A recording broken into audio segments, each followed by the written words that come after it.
तर्जमान सिंध हुकूमत सादिया जावेद ने अमीर जमात इस्लामी हाफिज नईमुर्रहमान के बयान पर रद्द-ए-अमल में कहा कि हाफिज नईमुर्रहमान लाहौर जाकर भूल गए हैं कि Sindh solid waste management board अपना काम थर्ड पार्टी के जरिए अंजाम देता है। टाउन चेयरमैन के कब्जों की कोशिश नाकाम होने पर हाफिज नईमुर्रहमान को मेयर कराची से चिढ़ हो गई। जमात इस्लामी की मुनाफत पर मबनी सियासत का असल चेहरा अब सबके सामने आ चुका है। ये लोग पुरानी कैसेट की तरह हर बार वही पुरानी बातें दोहराते रहेंगे।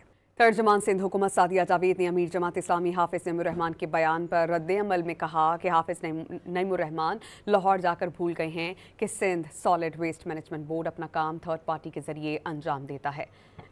टाउन चेयरमैन के कब्जों की कोशिश नाकाम होने पर हाफिज नईमुर्रहमान को मेयर कराची से चिढ़ हो गई। जमात इस्लामी की मुनाफत पर मबनी सियासत का असल चेहरा अब सबके सामने आ चुका है।